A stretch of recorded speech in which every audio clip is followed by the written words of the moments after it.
ग्रंथ के आधार से व्याख्यान सुना। अभी आगामी कार्यक्रम में हमारे बीच में जो न्याय दीपिका कक्षा प्रत्येक शुक्रवार और शनिवार को चल रही है, आदरणीय प्रोफेसर श्री वीर सागर जी भाई साहब के द्वारा, वे भी हमारे बीच में अभी पधार चुके हैं। समय भी अतिरिक्त हो गया है, तो मैं उनसे निवेदन करूंगा कि अभी की कक्षा को प्रारंभ करते हैं। जय जिनेंद्र भाई साहब। जय जिनेंद्र साहब, जय जिनेंद्र। वाह, जय जिनेंद्र, बहुत अच्छा।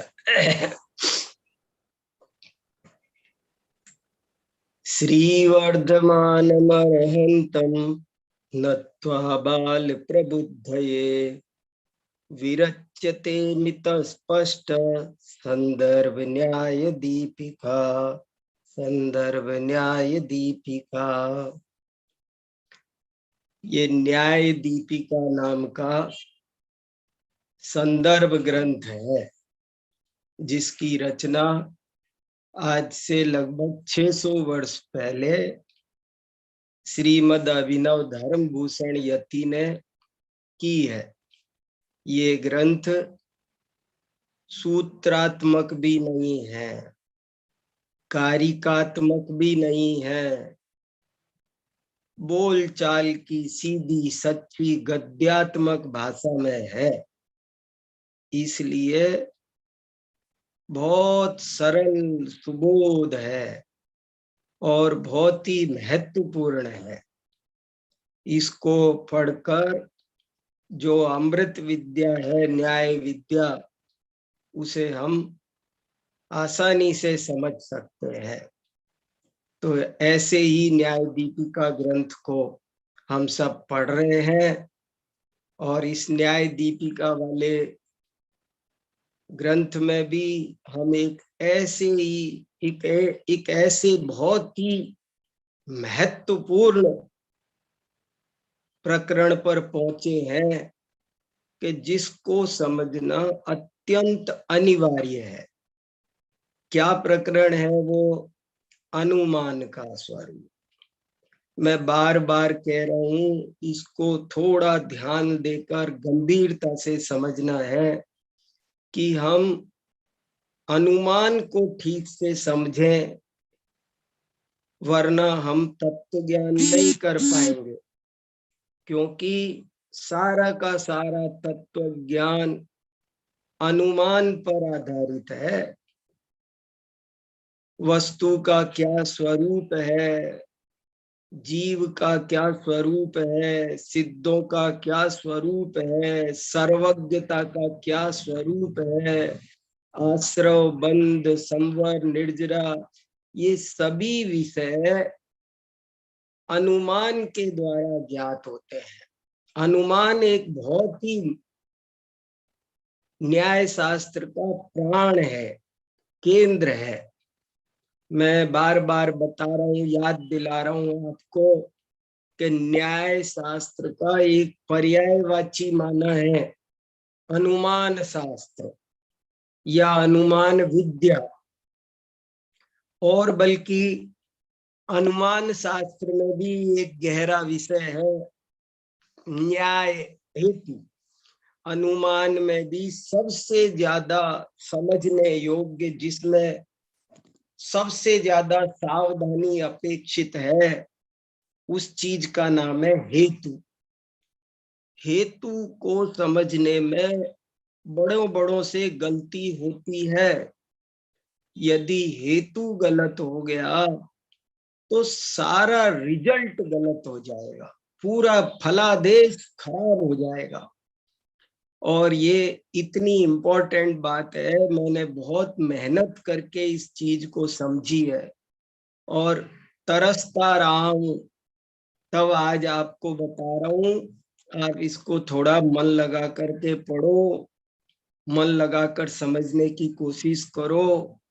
क्या होता है अनुमान, क्या होता है हेतु, ये समझा जिसने नहीं, उसने न्याय शास्त्र नहीं समझा बिल्कुल भी।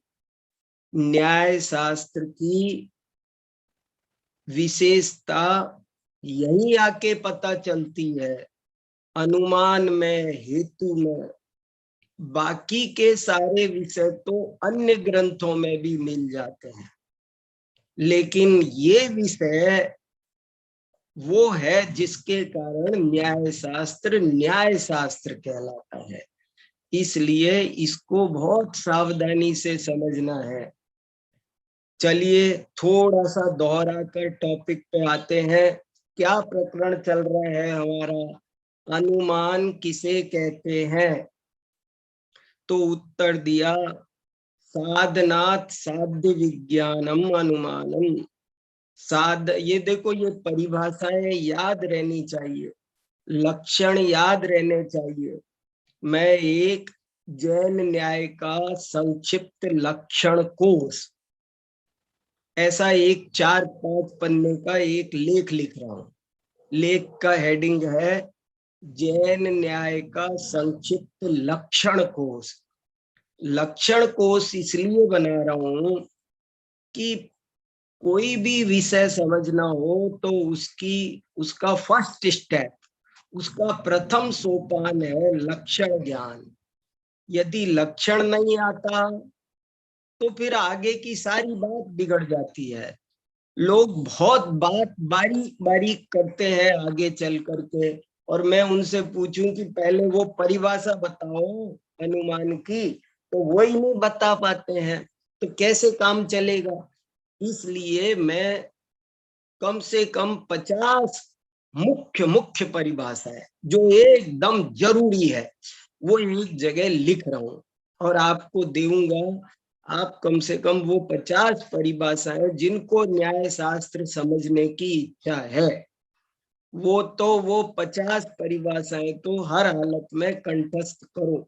मैं कम से कम परिभाषाएं लिख रहा हूं जो जानना आवश्यक है, और एज इट इज लिख रहा हूं जैसी शास्त्रों में। मेरा कुछ भी नहीं है उस लेख में, केवल यही बताना चाहता हूं कि ये परिभाषा आना जरूरी है। इस परिभाषा पर मैं वे परिभाषाएं, वे लक्षण संग्रहित कर रहा हूं जिन पर बहुत बड़ा आगे चलकर महल खड़ा होता है, जो नींव के समान है। इसलिए आप उनको जरूर कंठस्थ करना। तो ये ऐसी ही परिभाषा है। अनुमान के बारे में आप कई घंटे बहस करते रहे और आपको ये याद ना हो कि साधनात् साध्य विज्ञानम अनुमानम, तो कैसे सब। मैं उस आदमी से बात करना पसंद नहीं करता। मैं क्लास में पढ़ाते रहता हूँ कई कई दिन तक, और फिर पूछता हूँ कि अनुमान का लक्षण बताओ, और कोई विद्यार्थी नहीं बताता है तो मुझे बहुत पीड़ा होती है। कुछ उसे आगे पढ़ाने का मन नहीं करता कि भाई ये बुनियादी बात तो याद करो, साधनात् साध्य विज्ञानम अनुमानम। साधन से साध्य के विशेष ज्ञान को, विशेष माने निश्चयात्मक ज्ञान को अनुमान कहते हैं। तो ये बहुत ही ज्यादा इम्पोर्टेंट लक्षण है, ये बताया। इसके बाद साधन क्या है, साध्य क्या है, और कैसे उसका विज्ञान होता है, ये समझाया। साधन का दूसरा नाम हेतु भी है। साधन का दूसरा नाम हेतु है, तीसरा नाम लिंग भी है। हम किसी लिंग के द्वारा, चौथा नाम चिन्ह भी है। हम किसी लिंग से, किसी चिन्ह से, किसी हेतु से जब हम किसी साध्य को जानते हैं तो उस ज्ञान को, उस विशेष ज्ञान को अनुमान कहते हैं। और ये अनुमान 2 प्रकार का होता है, स्वार्थानुमान और परार्थानुमान। जब हम स्वयं ही किसी साधन को देखकर साध्य को जान लेते हैं तो वो स्वार्थानुमान है, और जब हम किसी दूसरे के समझाने से जानते हैं तो उसका नाम परार्थानुमान है। अभी जो मुद्दा हमारा इसमें चल रहा है वो ये चल रहा है कि साधन किसे कहते हैं। ये मूल मुद्दा है, अंडरलाइन करने लायक, स्वर्णाक्षर में लिखने लायक। सारा का सारा न्याय शास्त्र हेतु विद्या कहलाता है। हेतु किसे कहते हैं, ये बच्चों को समझ में आ जाए तो बहुत जल्दी जीवन का रहस्य हाथ में लगे। कई बार ये चीज समझ में नहीं आती है, सब चीज व्यवस्थित हो जाए अगर ये समझ में आ जाए तो। हेतु किसे कहते हैं तो जैन आचार्यों ने परिभाषा दी, साध्या विना भावित्वेन निश्चितो हेतु। Very very important. जिसका साध्य के साथ अविनाभाव निश्चित हो उसे हेतु कहते हैं। इसको 100 बार बोलो। ये परिभाषा, ये लक्षण, जिसको संस्कृत में लक्षण कहते हैं उसी को आजकल हिंदी में परिभाषा कहते हैं। तो ये परिभाषा, ये लक्षण 100 बार बोलो, 100 बार विचार करो, 100 बार याद करो, रटो, कंठस्थ करो। साध्या बिना भावित्वेन निश्चितो हेतु। जिसका साध्य के साथ अविनाभाव निश्चित हो, निश्चित हो, निश्चित हो, निश्चित चाहिए, 100% निश्चित चाहिए। कभी कभी गड़बड़ ये नहीं चलेगा। निश्चित माने निश्चित, ये न्याय है, हीरे की तराजू है, ये सुप्रीम कोर्ट है। यहाँ ढील पोल नहीं चलती, पोपा भाई का राज नहीं चलता। निश्चित होना चाहिए, 100% एक्यूरेसी चाहिए। कल्पना नहीं चलेगी, आपकी कल्पना पर काम चले नहीं चलेगा, भावुकता पे काम नहीं चलेगा। ये एकदम सही निकल होना चाहिए। नहीं नहीं ये इन्होंने कहा है मान लेते हैं, ऐसे है तय का काम नहीं है भैया। ये जिसका साध्य के साथ अविनाभाव निश्चित हो, पक्के में पक्का हो, उसे ही साधन कहते हैं, उसे ही हेतु कहते हैं। अब इस बात पर थोड़ी बहस होने लगी, क्योंकि ये बहुत इंपॉर्टेंट मुद्दा है। हेतु गलत तो अनुमान गलत, अनुमान गलत तो सारा न्याय शास्त्र गलत, सब तो गड़बड़ हो जाएगा। इसलिए हेतु पूरे न्याय मंदिर का की आधारशिला है। इसलिए इस पर थोड़ी बहस हुई, दार्शनिकों में इस पर थोड़ी बहस हुई।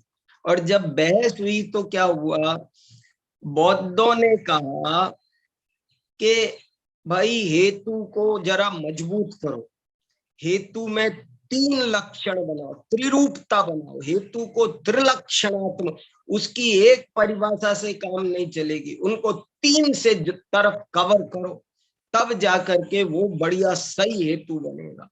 और उन्होंने हेतु को त्रिलक्षण माना, 3 लक्षण वाला। उन्होंने उसे बिल्कुल बढ़िया बनाने के लिए त्रिलक्षण बनाए। नैयायिकों ने कहा अभी भी गड़बड़ हो सकती है और सावधान हो जाओ, और 2 बनाओ, पर हेतु सही रहना। माने आप ये देखो, हेतु को सही बनाने की कितनी जरूरत होगी कि सब लोग उसके लिए इतने चौकन्ने हैं, सजग हैं कि वो गलत ना हो जाए। इसलिए उन्होंने कहा नहीं भाई, हेतु 5 रूप बनाओ, 5 लक्षण बनाओ। और उन्होंने हेतु को 5 रूप में बनाया, उसके 5 लक्षण बनाए, जिनके सबके नाम हम सब हम डिटेल में सब पढ़ चुके हैं। पक्ष सत्व, सपक्ष सत्व, विपक्ष व्यावृत्ति, अबाधित विषयत्व, प्रकरण सम। ये 5 तरह के उन्होंने पहरेदार बिठाए हाथ हेतु पर कि हेतु गलत ना हो जाए। ऐसे 5 पहरेदार बिठाकर हेतु को सही किया। लेकिन जैन आचार्यों ने बहुत ठंडे दिमाग से, तर्क से युक्त युक्ति से, सावधानी से उनको ये समझाया कि 3 बनाने, 5 बनाने, क्या 50 बनाने बना लो, लेकिन ऐसे हेतु पक्का नहीं होगा। पक्का होगा तो एक से ही हो जाएगा, और नहीं होगा तो तुम कितने भी बनाओ उनसे पक्का नहीं होगा। और वो एक चीज क्या है, तो जैन आचार्यों का ये बहुत बड़ा आविष्कार, ये बहुत बड़ा साइंस का इन्वेंशन है। एक साइंस आपको कोई चीज बना के देती है तो आप आश्चर्यचकित होते हैं, वाव वाव करते हैं, अरे कमाल है। एक छोटी सी चीज बना के दे तो हम उस पर, अरे कितना बढ़िया पंखा बनाया, हम उस पर आश्चर्यचकित होते हैं। लेकिन जैन आचार्यों ने, जैन वैज्ञानिकों ने, वीतराग विज्ञान के इन नायकों ने हेतु का क्या स्वरूप हो, इस पर जो वन जंगल में बैठकर खोज की है और जो अद्भुत रहस्य निकाला है, जो अद्भुत आविष्कार किया है, उस पर बलि बलि जाना चाहिए, उस पर इतना आनंदित होना चाहिए कि उन्होंने हमें क्या दे दिया, अद्भुत चीज दे दी। क्या दी वो, क्या दी वो ये दी कि हेतु का लक्षण है अविनाभाव, अविनाभाव, अविनाभाव। ये उनका लट्टू होने लायक विषय है। हेतु का क्या लक्षण है, तो अविनाभाव। इस पर क्या बताऊं, मुझे कितना आनंद आता है, मेरे पास शब्द नहीं है इस चीज को समझाने के लिए। अविनाभाव, जिसका साध्य के साथ अविनाभाव हो पक्का हो, वही हेतु हो सकता है। आपको कभी कोई जिंदगी में ठग नहीं पाएगा, आप किसी गलत जगह नहीं फंसोगे। मैं एक लेख और भी लिख रहा हूँ, मैं तो न्याय में मेरा बहुत मन लग रहा है।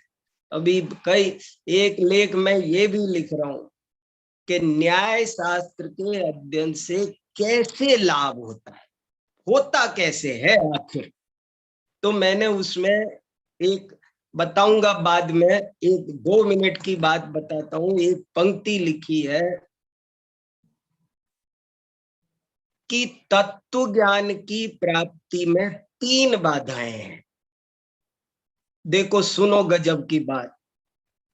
समीचीन तत्व ज्ञान की, सच्चे ज्ञान की, या सम्यक ज्ञान, कुछ भी कहो, सम्यक ज्ञान की प्राप्ति में 3 बाधाएं, 3 बाधाएं, मुख्य बाधा 3 है। नंबर 1, वस्तु का स्वरूप अपने आप में बहुत जटिल है, अनंत धर्मात्मक है। कोई माई का लाल उसको कह नहीं सकता। कहे कोई कितना भी बढ़िया गुरु मिल जाए आपको समझाना, वो है ही इतना जटिल। मैं क्या बताऊं आपको कैसा है कोई चीज, हम गुण कैसा होता है मैं कैसे बताऊं। बताओ, कोई बता सकता है? कोई माई का लाल है दुनिया में? साक्षात सरस्वती उतरे तब ना बता सके गुण कैसा है। तो पहली बाधा ये है कि वस्तु का स्वरूप जटिल है, उसकी संरचना बहुत पेचीदी है, उसमें अनंत धर्म है, वो नित्य भी है, अनित्य भी है, अवक्तव्य भी है। क्या बताया जाए, सप्त भंगों से भी जिसको कहने में मुश्किल हो रही है, वो चीज ऐसी अजब गजब। तो पहली परेशानी तो ये है चीज को जानने में कि वो बहुत ही भैया जटिल है, नंबर 1। दूसरी बाधा ये है कि हम मोह राग द्वेष से आक्रांत हैं। हमारी आंखें मोह से, राग से, द्वेष से ढकी हुई है, उन पर पर्दा पड़ा हुआ है, हमको कोई चीज दिखती नहीं है सही सही, हमारी आंखें चौंधिया रही है। हमको हमारा बेटा वो वो कितने भी खा ले तो लगता है कुछ खाया ही नहीं। मोटा ओवरवेट हो जाए तब भी लगता है वो तो कमजोर है, पतला है। पड़ोसी का बेटा पतला भी हो तो वो तो बहुत अच्छा है, वो तो खूब खाता है। हमारी आंखें इतनी ज्यादा मोह राग द्वेष से चौंधी आ रही है। अगर हम ट्रेन पे टाइम से पहले पहुंच गए तो हम चाहते हैं कि छूट जाए फटाफट, रुकी क्यों है। सारे रेलवे डिपार्टमेंट को गाली दे देंगे अगर 1 मिनट ऊपर हो गई तो। और अगर हम लेट हो गए हैं तो भी तो हम चाहते हैं वो रेल रुक जाए 10 मिनट, अभी ना छूटे। और छूट जाए तो सारे डिपार्टमेंट को गाली दे देंगे, अरे बड़े लाट साहब बन रहे, छोड़वा दी टाइम पर, ऐसी भी क्या अब जल्दी पड़ी है, 2 मिनट रुक नहीं सकते थे। तो कहने का मतलब मेरा ये है कि हम लोग बड़े ही पक्षपाती हैं। हमको पक्षपात से हम निष्पक्ष नहीं हो पा रहे हैं। हमारी आंखों में मोह राग द्वेष का पीलिया जमा हुआ है। हम कभी चीजों को भावुकता से देखते हैं, कभी कुछ, हमें हमारी जाति का आदमी अच्छा लगता है, हमें हमारे देश का अच्छा। तो एक दूसरी बाधा सबसे बड़ी है। पहली बाधा वस्तु स्वरूप जटिल है। दूसरी बाधा हम मोह राग द्वेष से आक्रांत हैं। दूसरी बाधा। तीसरी बाधा, दुनिया में मतभेद बहुत है, मत बहुत है, संप्रदाय बहुत है। उनके बताने वाले गुरु देव शास्त्र आप तो बहुत है, और वो कहते हैं हम आपते हैं, हम सही बता रहे हैं। दुनिया में मत बहुत चलते हैं और सबके सब ये दावा ठोकते हैं कि हम ही ठीक हैं, और ऐसे समझाते हैं लच्छेदार शैली में, ऐसे दृष्टांतों से। तो ये मतों की विविधता, मतों का वैभिन्न, वो भी एक बहुत बड़ी बाधा है। चतुर्थ काल में एक ही मत था, माने कोई और मिथ्या मत होते ही नहीं थे। ऐसा भी एक समय था धरती पर, तो तब लोगों को उतनी बाधा नहीं थी। लेकिन धीरे धीरे नाना प्रकार के मत हुए तो क्या हो गया, बहुत सारी बातें ये भी एक बाधा बन गई। तो ऐसे 3 बाधाएं हैं, और इन तीनों बाधाओं को न्याय शास्त्र दूर करता है। न्याय शास्त्र में वो पावर है कि वो ये तीनों बाधाओं को दूर कर देता है, चमत्कार करता है। बहुत बड़ी, आपको समझ लो चिंतामणि मिल गई। जिसने न्याय शास्त्र पढ़ लिया ना, आपको करोड़ों रुपए से वो फायदा नहीं हो सकता। आपको एक ऐसा चश्मा मिल जाता है कि आपको 3 लोक यथार्थ दिखाई देने लगता है। आपको कोई भ्रमित नहीं कर। दुनिया में अनेक मतभेद हो रहे आप लेकिन न्याय शास्त्र आपको जज करना, आपको वो कसौटी पत्थर पकड़ा देगा कि आप चेक कर लोगे कि ये गलत है भाई, ये सही है भाई। जौहरी को क्या दिक्कत है जिसके पास कसौटी, उस सर्राफ को क्या दिक्कत है जिसके पास कसौटी पत्थर है। दुनिया में होने दो कितना नकली सोना, वो तो 1 मिनट में घिसेगा और ये रिजेक्ट, ये अप्रूव्ड सील लगा देगा पास। ISI कंपनी को क्या दिक्कत है, दुनिया में कितना भी चलता रहे गलत। तो न्याय शास्त्र हमको ये तीनों बाधाएं पार करना सिखा देता है। वो कह देता है ये मतभेद है तो ये ऐसे कर लो। अगर मोह राग द्वेष है तो आपको हटकर देखना सिखा देता है, आपको साइंटिफिक वे में देखना सिखाता है कि देखो भाई क्या सही है, ट्रेन का टाइम पर ठीक होना सही है या दूसरे लेट होना सही है। तुम एक तय करो, एक तय करो, फिर बदलना नहीं। चाहे तुम लेट हो चाहे कोई और लेट हो, नियम नियम है बराबर। तो हमको हमारे मोही रागी द्वेषी होते हुए भी, सुनना बड़ी इंपॉर्टेंट बात, मोह राग द्वेष होते हुए भी मोह राग द्वेष से हटकर देखने की कला सिखा देता है। न्याय शास्त्र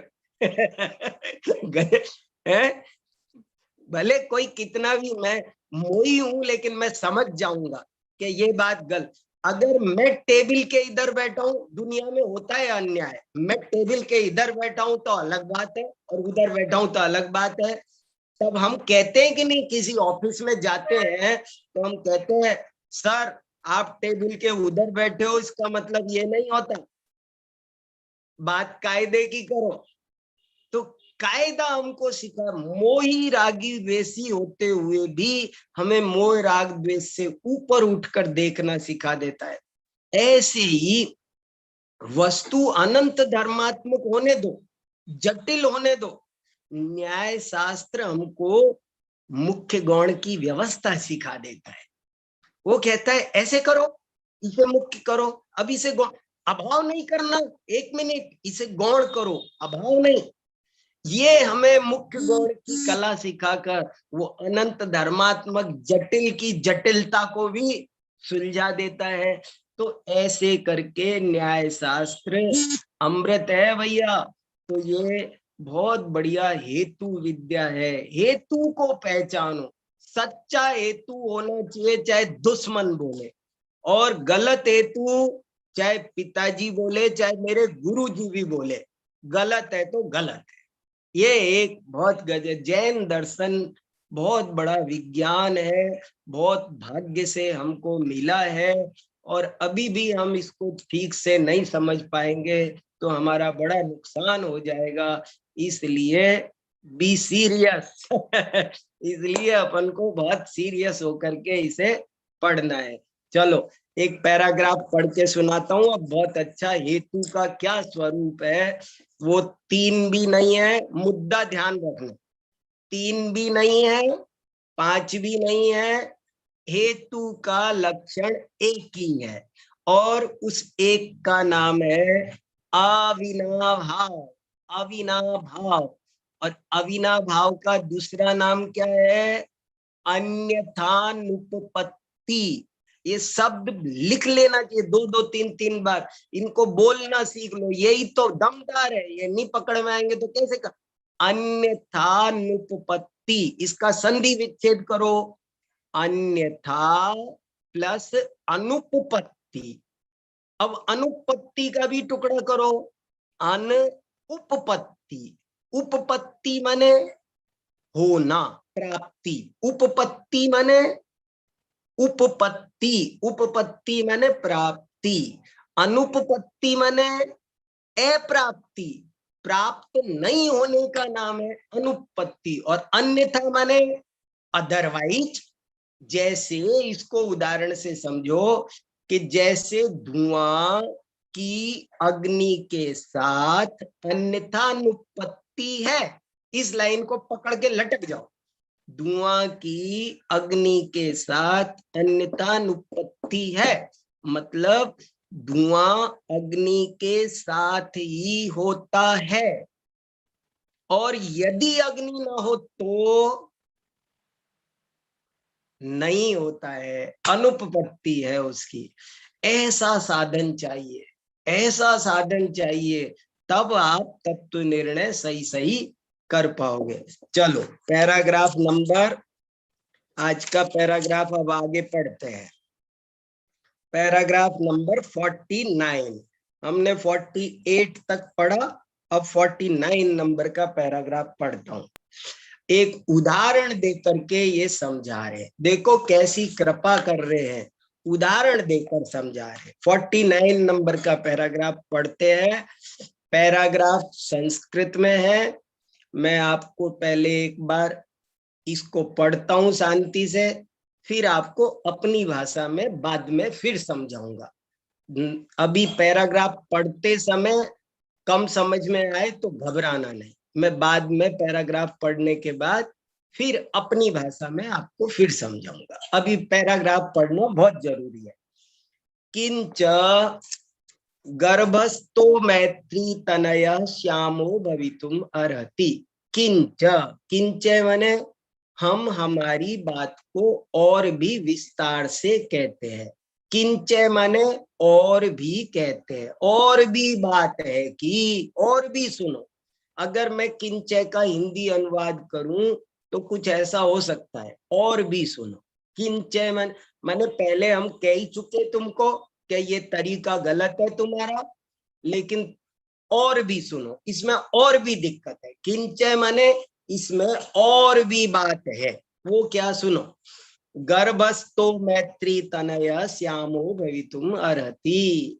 गर्भस्थ मैत्री का तनय, तनय माने बेटा, तनय माने, देखो ये भी, इस पर भी कभी बात करेंगे।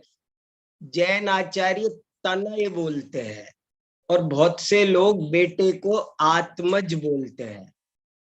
बेटा आत्मज है कि तनज है? कितना फर्क है। कितने लोग तो आत्मज बोलते हैं। आत्मज माने जो, जिसका जन्म आत्मा से हुआ है। और जैनाचार्य आत्मज नहीं बोलते, वो तनज बोलते हैं, माने वो शरीर से पैदा हुआ है। अरे क्या इतनी बातें हैं, बहुत जोरदार। मैत्री तनय, मैत्री का बेटा। मैत्री, मैत्री क्या है? मैत्री माने यहाँ मित्रता नहीं है, यहाँ मैत्री का मतलब मैत्री किसी स्त्री का नाम है।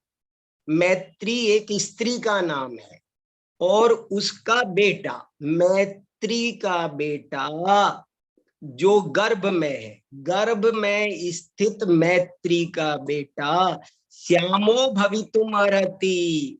श्याम माने काला, सांवला, वो सांवला है।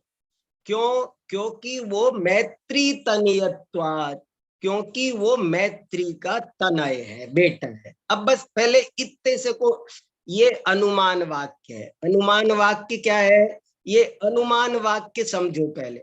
जब भी किसी चीज पर बहस करनी हो तो अनुमान वाक्य सामने बिल्कुल ऐसा टंकोत्कीर्ण करके लिख लिया करो, तब पूरी बात समझ में आएगी।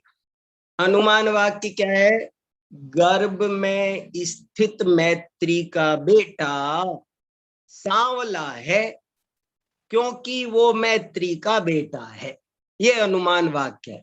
मैत्री गर्भवती है और उसके पेट में बच्चा है, तो कोई अनुमान लगा रहा है कि इसके पेट में जो बच्चा है ना, वो काला है कि गोरा। ऐसे होता है ना, दुनिया में लगाते हैं ना अनुमान।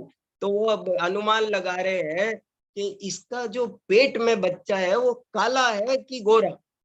तो कोई अनुमान लगा रहा है गर्भस्थो मैत्री तनया श्यामो भवितुम अर्हति मैत्री तनयत्वात्। हेतु दे रहा है कि वो कह रहा है साध्य क्या है कि वो जो गर्भस्थ मैत्री तनय है वो श्याम है, ये साध्य है।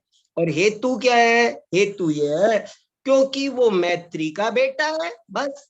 हमको क्या पता। और उदाहरण भी दे दिया, संप्रतिपन्न मैत्री तनयवत। संप्रतिपन्न माने उपलब्ध, संप्रति माने अभी जो है उन बच्चों की तरह मैत्री के पहले से एक दो बच्चे और हैं और वे भी सब सांवले हैं। तो बोले देखो, वो उसके पहले जो बच्चे हैं ना, वो भी काले थे, तो अभी ये गर्भवती है तो इसके जो पेट में बच्चा है वो काला है क्योंकि मैत्री का बच्चा है। अब बोले, अब जैन आचार्य कह रहे अब इस अनुमान वाक्य पे विचार करो। और वो कह रहे हैं कि इस अनुमान वाक्य में आपको त्रिरूप भी मिलेगा, पांच रूप भी मिलेगा, लेकिन फिर भी ये हेतु सच्चा हेतु नहीं है, गलत हेतु है, हेत्वाभास है। तो इससे आप समझ जाओ कि ऐसा हेतु बनाने से कोई फायदा नहीं है। हेतु क्या बनाया? मैत्री का बेटा होने के कारण मैं गर्भ में बैठा हुआ मैत्री का बेटा भी काला ही होगा। तो इत्यत्रापि, यहाँ पर भी त्रैरूप 5 रूप यो, 3 रूप 5 रूप वाली बात जो कि बौद्ध योगाभिमतयो, बौद्ध माने बौद्धों द्वारा मानी गई, योग माने न्याय वैशेषिक द्वारा मानी गई, अभिमत माने मानी गई। इस बात में अतिव्याप्तेर लक्षणत्वम, इसमें अतिव्याप्ति नाम का दोष आता है, इसलिए ये लक्षण सही नहीं है, ये अलक्षण है। तथा ही उसको खुलासा करते हैं, परिदृश्यमानेषु पंचसु मैत्री पुत्रेषु श्यामताम उपलब्ध तद गर्भगतम अपि विवादापन्नम पक्षीकृत्य श्यामत्व साधनाय प्रयुक्तो मैत्री तनयत्वाख्यो हेतुराभास इति तावत् प्रसिद्धम। परिदृश्यमानेषु, परिदृश्य माने जो दिखाई दे रहे हैं, बाहर घूम रहे हैं मैत्री के बच्चे दिखाई दे रहे हैं। कुछ एक बच्चा पेट में अंदर है जो अपरिदृश्यमान है, और कुछ बच्चे बाहर है, तो बाहर वाले बच्चों को क्या कहा, परिदृश्यमान। दिखाई देने वाले 5 बच्चे हैं। देखो ये मैं 1-2 कह रहा था ना, वो कह रहे 5 बच्चे उसके पहले से हैं और पांचों के पांचों काले हैं। तो अब अनुमान लगा रहा है कोई कि ये जो छठा हो रहा है वो भी काला ही होगा। तो कह रहे हैं कि देखो दिखाई दे रहे वो 5 बच्चे हैं, उनमें श्यामता है, श्यामता की उपलब्धि है, लेकिन श्यामताम उपलब्ध तद गर्भगतम अपि विवादापन्नम पक्षीकृत्य, लेकिन उसको ध्यान में रखकर, उसको पक्ष बनाकर हमने गर्भस्थ को जो भी हमने श्यामत्व साधन करने के लिए जो मैत्री तने नामक हेतु प्रयुक्त किया है, वो हेतु आभास है इति तावत प्रसिद्धम। सब जानते हैं कि ये कोई सच्चा हेतु नहीं है। दुनिया जानती है कि 5 बेटे काले हो गए हों, तब भी ये कोई गारंटी नहीं है कि छठा बेटा भी काला होगा। सब दुनिया जानती है, पूछ लो किसी को भी, इसकी कोई गारंटी नहीं है। 5 बेटे गोरे हो जाते हैं, छठा काला हो जाता है। 6-5 बेटे गोरे हो जाते हैं और छठा, तो ये बोले ये कारण नहीं। जबकि इसमें तीनों चीजें, 5 चीजें मिल जाती है, पक्ष सत्व, सपक्ष सत्व, विपक्ष व्यावृत्ति। अब समझाएंगे कैसे, देखो। अश्यामत्वापि तत्र संभावितत्वात्, ये हेतु गलत क्यों है? गलत इसलिए है क्योंकि इस बात की कोई गारंटी नहीं है कि गर्भस्थ बच्चा काला ही हो, वो अश्याम भी हो सकता है। अश्याम, अश्याम माने बिना काला, गोरा, गोरा भी हो सकता है। तत्संभावना श्यामत्वं प्रति मैत्री तनियत्वस्य अन्यथानुपत्ति भावात्। बोले इसमें दोष क्यों पैदा हो गया? ये सिर्फ इसलिए पैदा हो गया क्योंकि मैत्री तनय का कालेपन के साथ अविनाभाव नहीं है, अन्यतानुपत्ति नहीं है। अगर अन्यतानुपत्ति होती तो ये उदाहरण सही बैठ जाता, लेकिन वो नहीं है। तद अभावश्च सक्रम भाव नियम अभावात्। और अविनाभाव क्यों नहीं बैठा महाराज? इसलिए नहीं बैठा क्योंकि उसमें न तो कोई सहभाव नियम है, न उसमें कोई क्रम भाव नियम है। अविनाभाव 2 तरह का होता है, एक सहभाव नियम, एक क्रम भाव नियम। जो 2 चीजें हमेशा साथ साथ रहती हैं उनको सहभाव नियम वाली बोलते हैं। और जो 2 चीजें क्रम से साथ रहती है बट क्रम से साथ, जैसे सोमवार और मंगलवार। सोमवार जिस दिन होता है उस दिन मंगलवार नहीं होता है, मंगलवार जिस दिन होता है उस दिन सोमवार नहीं होता है। एक भी मिनट इधर उधर किसी में मिलती नहीं है। लेकिन सोमवार और मंगलवार में क्रम भाव नियम है, क्रम रूप अभिनाभाव है। यस्य ही धर्मस्य येन धर्मेण स भाव नियम स तम गम्यति। जिस धर्म का, जिस धर्म के साथ, यहाँ धर्म माने गुण, क्वालिटी, धर्म माने वो शुद्धोपयोग रूप धर्म नहीं भैया।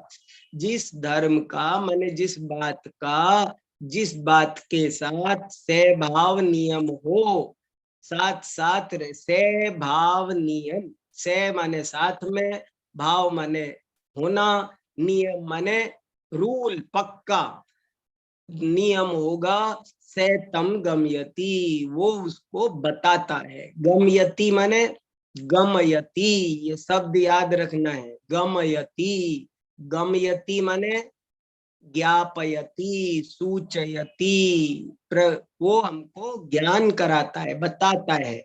यथा जैसे कि सिंसपात्वस्य वृक्षत्वेन सहभाव नियमोस्तीति, सिंसपात्वम हेतुर्वृक्षत्वम गमयति।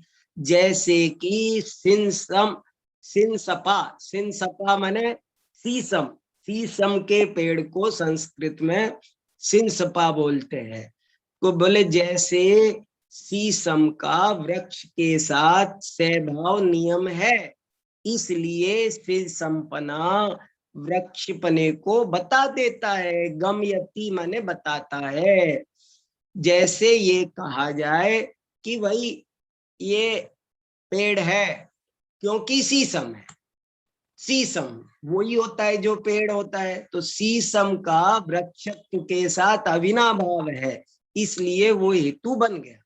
यस्य च क्रम भाव नियम से तम गम्यति, जिनका क्रम भाव नियम हो वे भी आपस में एक दूसरे का ज्ञान कराती है।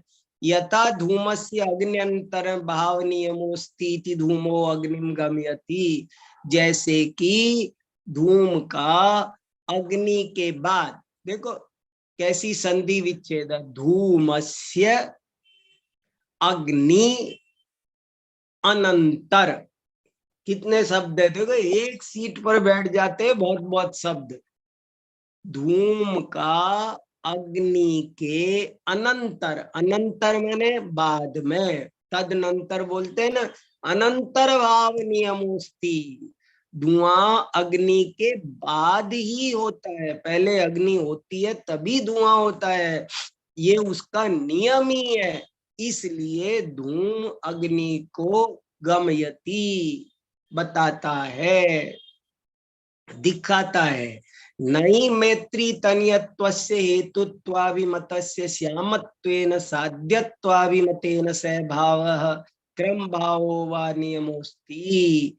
ऐसा मैत्री तनय नाम के हेतु के साथ श्यामता का कोई अविनाभाव, सहभाव या क्रम भाव नाम का नियम नहीं है, जिससे कि मैत्री तनियत्व हेतु श्यामता का साध्य हो सके। उसमें नियम नहीं तो कैसे वो साध्य बनेगा। यद्यपि संप्रतिपन्न मैत्री पुत्रेषु श्यामत्व मैत्री तनियत्वयो सहभावोस्ति तथापि न असौ नियत। ये बहुत इंपॉर्टेंट बात है। यद्यपि संप्रतिपन्न, संप्रति माने अभी जो मौजूद बच्चे हैं मैत्री के, संप्रतिपन्न मैत्री पुत्रेषु श्यामत्व मैत्री तनियत्वयो सहभावोस्ति। यद्यपि जो बाहर बच्चे हैं 5 बच्चे, उनमें श्यामता भी है और मैत्री तनियत्व भी है, उनमें सहभाव है, लेकिन फिर भी उसका कोई, तथापि नासौ नियत है, लेकिन फिर भी वो नियत तो नहीं है ना। नियत माने 100% निश्चित, माने ये वो होना चाहिए लेकिन 100% निश्चित होना चाहिए ना, सो तो नहीं है भाई। मैत्री तनियत्वम अस्तु श्यामत्वम मास्तु इत्येवं रूपे विपक्षे बाधका भावात्, क्योंकि इसका विपक्ष नहीं बन रहा। मैत्री तनियत्व हो और श्यामत्व ना हो, ऐसा विपक्ष रूप बाधक पाया जाता है।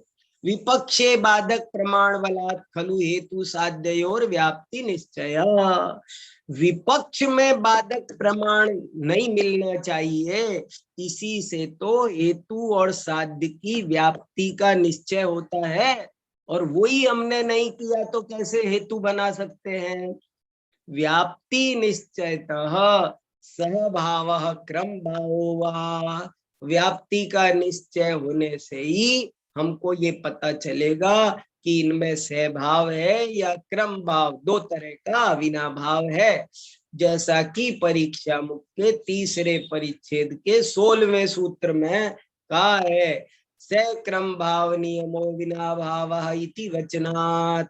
ऐसा महाराज माणिक्य नंदी ने परीक्षा मुख में लिखा कि अविनाभाव दो तरह का है, सहभाव और क्रम भाव। विवादाध्यासितो वृक्षो भवितुम अर्हति सिंस्पात्वात्।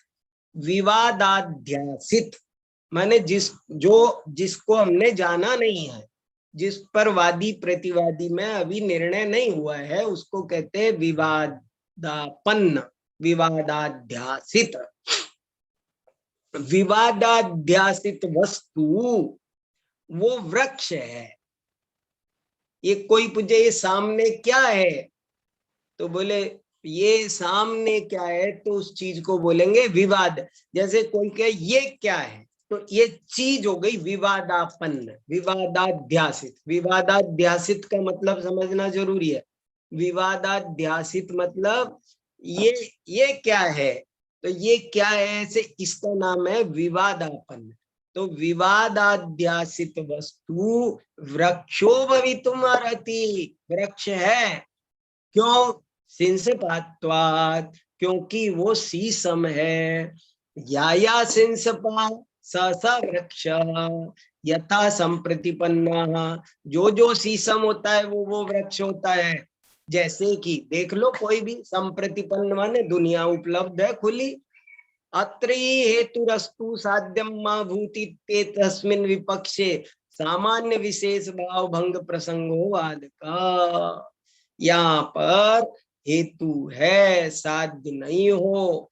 इस प्रकार विपक्ष में सामान्य विशेष भाव होने के कारण उसमें हेतुपना बनता है। हेतु इसलिए बनता है क्योंकि वृक्ष सामान्य है और शीशम विशेष है। विशेष सामान्य के बिना नहीं रहता है। वृक्षत्वम ही सामान्यम सिंसपात्वम तद विशेष है। वृक्षत्वम ही सामान्यम, वृक्षत्व सामान्य है, शीशमपना तद विशेष है। नहीं विशेष सामान्याभावे संभवति, विशेष सामान्य के अभाव में नहीं रहता है। न चाहेवं मैत्री तनियत्वम अस्तु श्यामत्वम मास्तु इत्युक्ते किंचित बाधकम अस्ति। ऐसा मैत्री तनियत्व और श्यामत्व के साथ में नहीं है।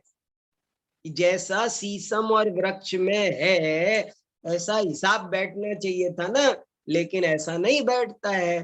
तस्मात् मैत्री तनियत्वम हेत्वाभासा एव, इसलिए मैत्री तनियत्व ये हेत्वाभास ही है, हेतु नहीं है, गलत हेतु है। तस्य, अब देखो क्या बता रहे, तस्य तावत् पक्ष धर्मत्वम अस्ति पक्षी कृते गर्भस्ते तत्सद्भावात्। यद्यपि मैत्री तन है, ये जो हेतु दिया इसमें पक्ष धर्मत्व भी है, क्योंकि वो गर्भ में है जो बच्चा, वो भी मान लो इत्तिफाक से वो भी काला ही होगा, तो मान लो वो काला है, फिर भी ये हेतु सही नहीं है। हेतु वो गर्भस्थ बच्चा वो काला है।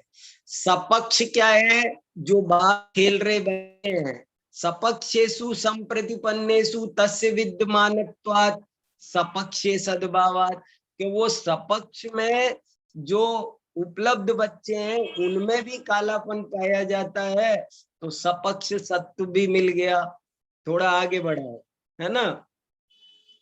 सपक्षे सद्भावात्, थोड़ा सा आगे करो इसको संदेश भैया, है ना। सपक्षे सत्वम अपि अस्ति विपक्षेभ्य पुनः आस्यामेभ्य, देखो यहाँ ए छुपा हुआ है। विपक्षेभ्य पुनर्आस्यामेभ्य चैत्र पुत्रेभ्य, चैत्र का बेटा है उसमें भी कालापन नहीं है। देखो कैसे कैसे नाम, मैत्र, चैत्र। विपक्ष भूत गोरे चैत्र पुत्रों से में कालापन नहीं पाया जाता है, इसलिए इस हेतु में विपक्षाद व्यावृत्ति रस्ती, विपक्ष व्यावृत्ति भी है। विषय बाधा भावात अबाधित विषयत्वम अस्ति, और इसमें कोई बाधक नहीं है, इसलिए अबाधित विषय नाम का गुण भी है। नहीं गर्भस्थ श्यामत्वम केनचित बाध्यते, गर्भस्थ श्याम के होने में क्या बाधा है, हो सकता है। असत प्रतिपक्षत्वम अपि अस्ति, असत प्रतिपक्ष भी है, क्यों, प्रतिकूल संबल प्रमाणाभावात, क्योंकि उसके प्रतिकूल बलवान प्रमाण कोई मिलता नहीं है। इति पांच रूप संपत्ति, इस प्रकार पांचों रूपों की प्राप्ति इस श्यामत्व हेतु, इस मैत्री तन्यत्व हेतु में होती है। त्रैरूप्यम तु सहस्त्र सत न्यायेन सूत्राम सिद्धमेव, देखो ये कितना अच्छा वाक्य है कि बोले इस हेतु में पांच रूपपना है, और त्रैरूप्यपना वो तो सहस्त्र सत न्यायेन सूत्राम सिद्धमेव, जब पांच रूप इसमें है तो त्रैरूप्य तो है ही, कैसे, सहस्त्र सत न्याय। सहस्त्र सत न्याय का क्या मतलब है, मैंने पूछा संदेश भैया 1000 रुपए है, तो तुम बोलोगे है।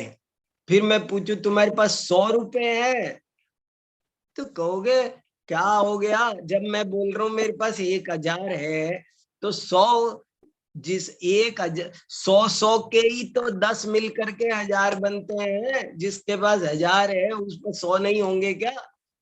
तो इसे सत न्यायेन सूत्रम सिद्धम एवं, इस प्रकार इन्होंने ये कहा कि हेतु का लक्षण वास्तव में अन्यथा अनुपत्ति बनेगा, पांच रूप त्रैरूप नहीं बनेगा।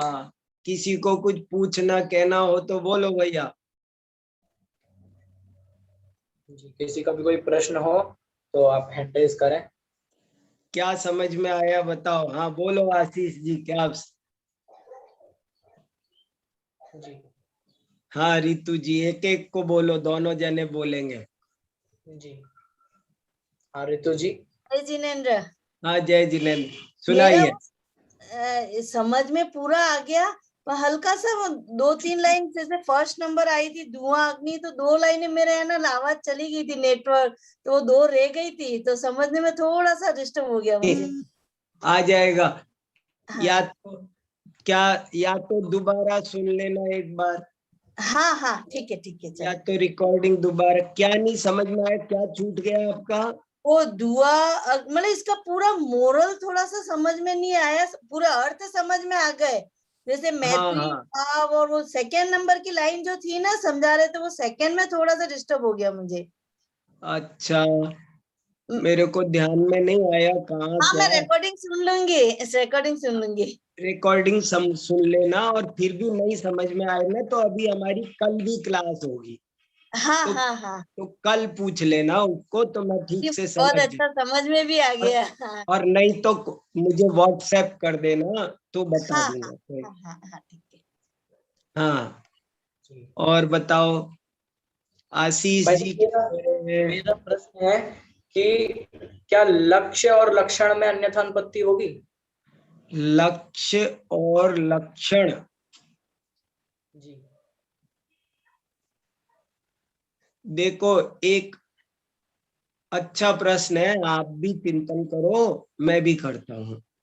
एक प्रश्न मेरे को एक दिन किसी ने ये पूछा था, किसी ने एक दिन ये प्रश्न पूछा कि हेतु में और लक्षण में कोई अंतर है या एक ही बात है? जी तो मैंने उत्तर दिया, भाई देखो हेतु और लक्षण में अंतर है बहुत। लक्षण लक्ष्य को पहचानने के लिए होता है, और हेतु साध्य को सिद्ध करने के लिए होता है, ये फर्क है। तो लक्ष्य और लक्षण में अन्यथा अनुपत्ति है क्या? जैसे लक्ष्य क्या है, थोड़ा सोचना पड़ेगा इस पर। मेरे ख्याल से तो मतलब जितना मैंने विचार किया उतना तो नहीं लगा, क्योंकि अनात्मभूत लक्षण संभव नहीं हो पाएगा। हाँ, अनात्म भूत में कैसे होगा? जी सही बात है। लक्ष्य और लक्षण में ठीक है। अच्छा, बहुत बढ़िया, ऐसे ही बात करते रहो। वादे वादे जायते तत्वबोधा। ये जी। न्याय शास्त्र ऐसा ही है, इसमें बार बार बात करने, चिंतन करने से चीजें सुलझती है। लेकिन भाई साहब वेरी, फिर इसमें अन्यथा अनुपत्ति नहीं होने से उसकी सत्यता पर प्रश्न खड़ा किया जा सकता है। नहीं किया जाए तो फिर वो बैठेगा, या तो उसमें अन्यथा अनुपत्ति भी है। जी, और विचार करना पड़ेगा। हाँ, इस पर विचार करेंगे, कोई बात नहीं। कोई बात नहीं है, क्या जल्दी है अपने को? चिंतन करेंगे शांति से, जी शांति से सोचेंगे इस पर, है ना? हाँ, और वो आशीष जी भी कुछ कह रहे थे। जी आशीष जी का माइक तो अनम्यूट है। आशीष जी बोलो भैया। उनका नेटवर्क तो नहीं चला गया? और किसी को कुछ? और किसी का कोई प्रश्न मेरे ख्याल से नहीं दिख रहा है। नहीं दिख रहा तो एक श्लोक में दिखा देता हूँ, चर्चा कल करेंगे। हाँ, हाँ। बोलो आशीष जी, कुछ बोल रहे हो तो। उनका हैंड रेस तो हो रहा है आशीष जी का। उनका माइक भी अनम्यूट हो रहा है। चलो, माइक मैं unmute- एक आपको, हाँ बोलो। सर आवाज आ रही है? हाँ, आ रही है, बोलिए। सर मैंने बहुत ही प्रयास किया था ये देखने के लिए सर, इसको पांचवी विभक्ति में कैसे लेते हैं? पांचवी? सर हेतु को पांचवी विभक्ति में बोलने के लिए कहा था सर आपने। हाँ, क्या सही मुझको बात है। किस हेतु को पांचवी विभक्ति में बोलते हैं सर? सही है। लेकिन सर पांचवी विभक्ति तो सर अपादान कारक है। हाँ, तो सर बिल्कुल। हाँ, अपादान में कैसे? बिल्कुल। नहीं, ऐसे बोलेंगे ना, जैसे पर्वतोयम अग्निमान धूमवतत्वात्, ऐसे बोलेंगे ना, धूमवतत्वात्। ये पंचमी हो गई। कोई भी, जैसे अयम वृक्ष सिंसपात, सिंसम होने के कारण, ऐसे बनाते हैं। कोई भी चीज बनाते हैं तो पंचमी का अर्थ अपादान भी होता है और हेतु भी होता है। हेत्वर्थे पंचमी, ये भी व्याकरण का नियम है। हेत्वर्थे पंचमी, हेतु के अर्थ में पंचमी होती है। तो ऐसे लगाते हैं, कोई भी चीज हो तो। यह वृक्ष जीव है, क्योंकि इसमें चेतना है। हिंदी में क्योंकि लगाते हैं। जी। वृक्षोयम सजीवः चेतनत्वात्, ऐसे करके बनाते हैं। सर हेतु में हाँ, तीसरी विभक्ति भी लग जाती है? नहीं, हेतु में तीसरी विभक्ति नहीं लगती है। तीसरी और पांचवी दोनों में अंतर ही ये है। तीसरी में भी से होता है, पांचवी में भी से होता है, लेकिन तीसरी का से होता है साधन के कारण। मैं कार से जाता हूं, देखो, जैसे मैं बोलूं मैं दिल्ली से कार से जा रहा हूं, तो मैं दिल्ली से जा रहा हूं, ये तो हुआ अपादान। और कार से जा रहा हूं, ये हुआ करण कारक, तृतीया विभक्ति। क्वचित कदाचित तृतीया विभक्ति में हेतु लिखे मिलते हैं, लेकिन हेतु अर्थ है पंचमी। कहीं कहीं तृतीया विभक्ति में हेतु लिखा तो मिलता है। सर बहुत बहुत आभार सर। बहुत बढ़िया, बहुत अच्छा, बहुत बढ़िया। खूब मन लगा के सब लोग पढ़ो। आज का समय हो गया, कल पढ़ेंगे।